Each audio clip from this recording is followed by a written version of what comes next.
Good evening from Selhurst Park, where Manchester City have beaten Crystal Palace 1-0 in the Premier League, closing the gap on Arsenal to 2 points in that title race. Arsenal got a tricky away game at Fulham tomorrow, especially having played in Portugal on Thursday in the Europa League, so perhaps a real opportunity now for City this weekend if Arsenal do drop points. This was a real grind of a victory for the Blues, real hard work against Palace. It's always a tricky game when City come here. Palace don't really trouble them. They only scored one in their last six, but City do find them hard to break down, especially at Selhurst Park, and that was the case today. The winning goal, an Erling Haaland penalty with about 13 minutes to go, is 28th Premier League goal in 27 games this season.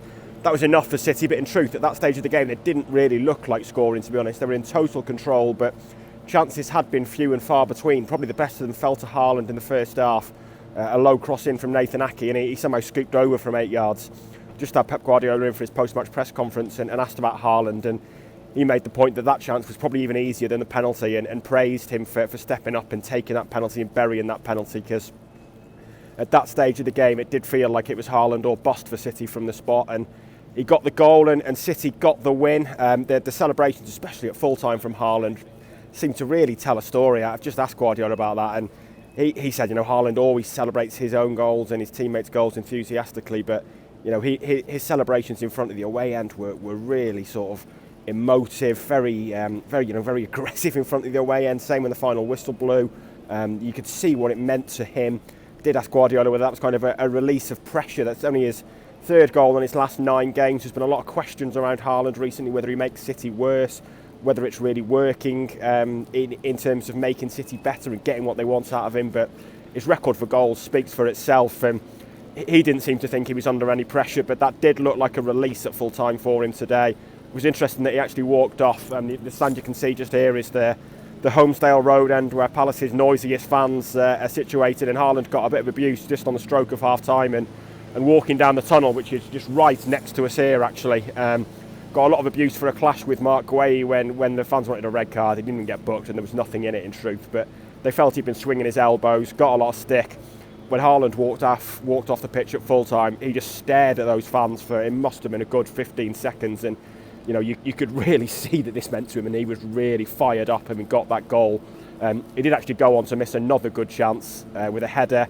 He was also flagged offside when through one-on-one and clipped that effort wide anyway, wouldn't have counted had it gone in. So he did miss chances, but as Guardiola has just said, and you can read the copy on the Manchester TV News website now, he said Haaland's most incredible attribute was basically his ability to keep going and shrug off missed chances, and he misses one and he thinks, don't matter, there'll be another one along soon, and that certainly is the case for him. And City needed him to be like that today, because like I say, it didn't look like they were going to win it until they got that penalty. It was definitely a penalty, but from a Palace point of view, they will feel it was a soft one to give away. They'd worked so hard to keep City at bay, and then a short corner that they switched off from. Gundogan got the ball inside the box, and Michael Olise's just steamed in to close him down and not been able to stop when Gundogan's released the ball. A really simple defensive mistake and a gift for City, but one they will gladly take.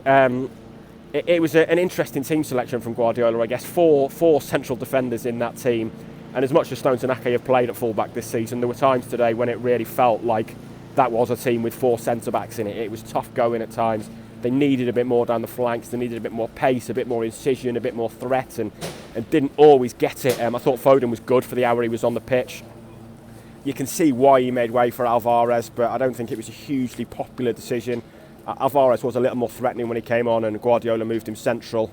But it still didn't feel like City were really hammering the door down until they got that penalty. But at this stage of the season, what you've got to do is win, basically. And it's an interesting contrast with Arsenal, who have been scoring a lot of late winners recently, and it feels like Arsenal are being powered by adrenaline in this title race and just about keeping going. Today, this was all about control for City and getting through the game and finding a way to win, and I think that's going to be a really interesting contrast during the run-in to see if that continues, that City are trying to control games, win them 1-0, 2-0 as they did last week, or whether Arsenal are still winning 2-1, 3-2, 3-1 and having these chaotic games. It's going to make for a real contrast, but it's over to Arsenal now. City have played first and done what they had to do this weekend by getting the win. Pressure is on Mikel Arteta's team now. We'll see what they have to do tomorrow. But from Selhurst Park, that's all for now after a 1-0 win for City.